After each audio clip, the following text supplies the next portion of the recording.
ہمارے آقا و مولا حضور پر نور شافع یوم النشور صلی اللہ تعالی علیہ وآلہ وبارک وسلم، حضور بھی خوش ہوتے ہیں حضور کے دشمنوں سے دشمنی کی جائے،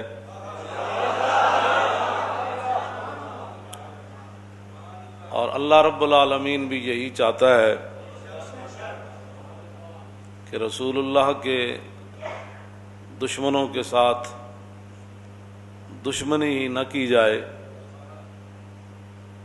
بلکہ ان کی مرمت بھی کی جائے۔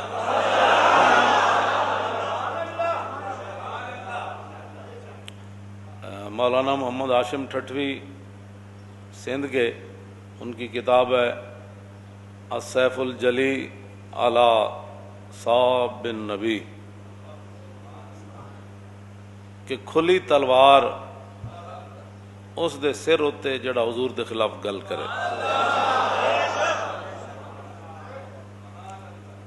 اور یہ ہے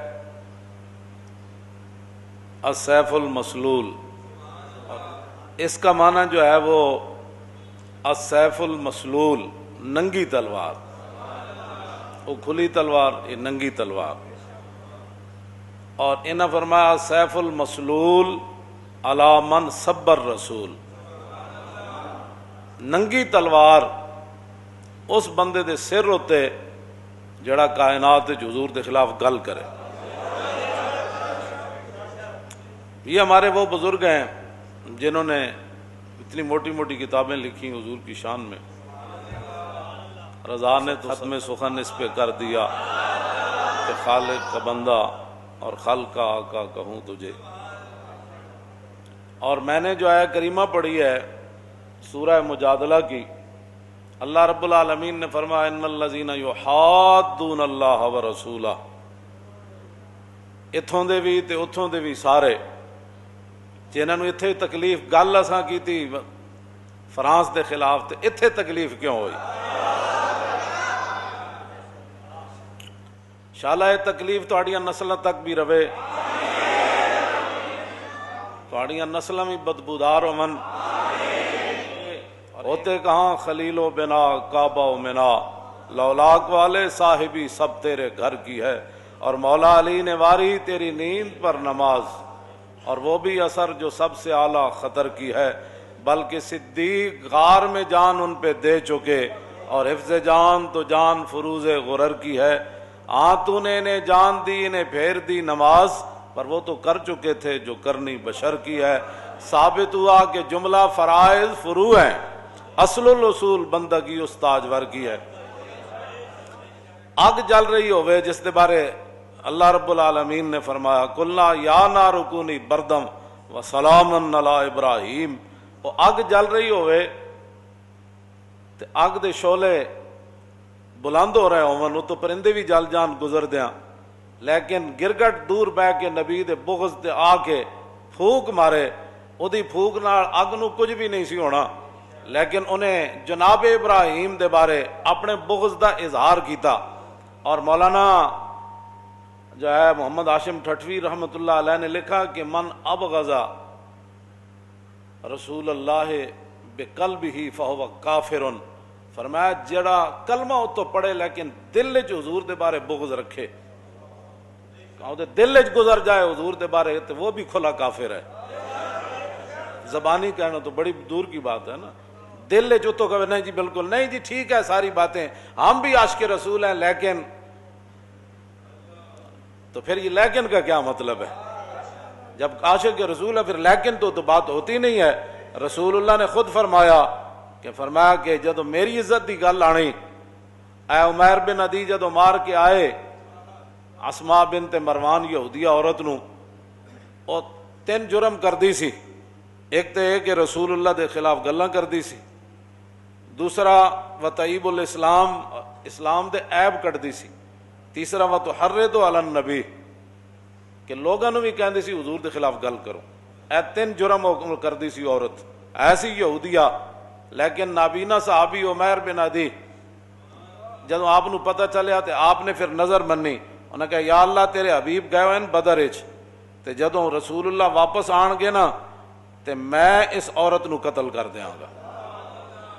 اس واسطے جنہاں نو اللہ تعالیٰ نے فرمایا نا ان شر الدواب عند اللہ الصم البکم الذین، فرمایا جانوروں میں سے سب سے بدترین جانور وہ ہیں وہ کافر۔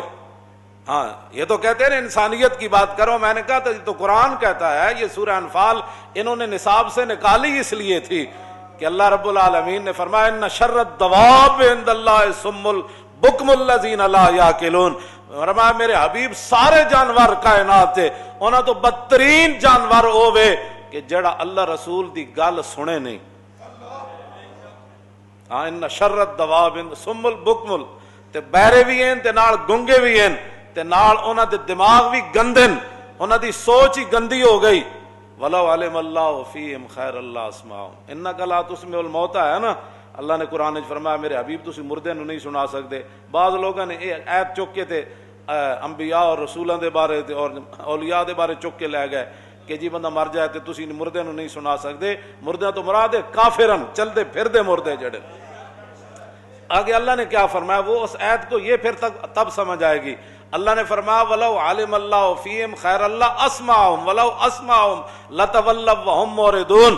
اے گل ہے جڑی میں ہمیشہ کرنا کہ ساڑھے واسے چے گل نہیں ہے کہ کسی دے اندر پا دے یہ گل ناموس رسالت دی یا انہوں سمجھ آ جائے۔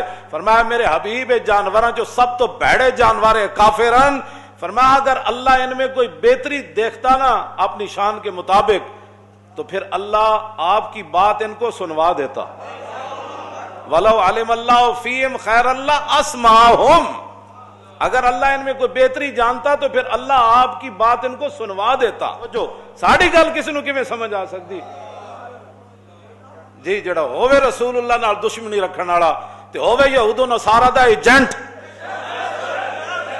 انہاں دا بتے خور ہووے، انہوں ساڑھی گل کی سمجھ آنی کہ مولانا کون سی ناموس رسالت پر بات کر رہے ہیں، انہیں یہ بات سمجھ نہیں آ سکتی۔ اللہ نے فرمایا وَلَوْ عَلِمَ اللَّهُ فِيهِمْ خَيْرَ اللَّهُ أَسْمَعَهُمْ وَلَوْ أَسْمَعَهُمْ لَتَوَلَّوْا وَهُمْ مُعْرِضُونَ۔ میرے حبیب ان میں کوئی خیر تو ہے نہیں، اگر کوئی خیر ہوتی تو اللہ ان کو آپ کی بات سنوا دیتا، ان کے کانوں تک چلی جاتی، ان کے دماغ تک وہ بات چلی جاتی۔ وَلَوْ أَسْمَعَهُمْ لَتَوَلَّوْا وَهُمْ مُعْرِضُونَ۔ اللہ نے فرمایا جی آپ دی گل انہوں نے سنا بھی دیندا تاں وی انہاں نہیں سی مننا، بس گل ختم ہو گئی۔ نہیں تینوں سمجھ آتی تو پھر ساڑھے گاٹے کیوں لگدا؟ جے نہیں سمجھ آندی تو پھر تانوں او تے سمجھ آ گئی، یہود و نصارہ دیاں گلاں تانوں سمجھ آ جاندیاں، گستاخان رسول دیاں آ جاندیاں، گستاخان صحابہ دیاں آ جاندیاں، اور ختم نبوت دے منکرین دیاں گلاں تانوں سمجھ آندیاں، انہاں نال تسی کھڑ کے فوٹو بھی چھکاندے ہو اتھے تو تانوں سب کچھ سمجھ آ جاندا۔ تے اللہ فرمایا میرے حبیب جی تے سن بھی لیندے تاں وی نہ نہیں سی مننا۔ منوانا ساڈا کام کوئی نہیں، منوانا ساڈا کام کوئی نہیں، سمجھ آ جائے تے مغلاں دے کتے نوں بھی آ جائے، جے نہ آ جائے تے کلمہ پڑھ کے بھی نہ آوے اور اس ملک وچ بھی نہ آوے جڑا ملک بڑے ہی حضور دے نہ ہوتے ہو۔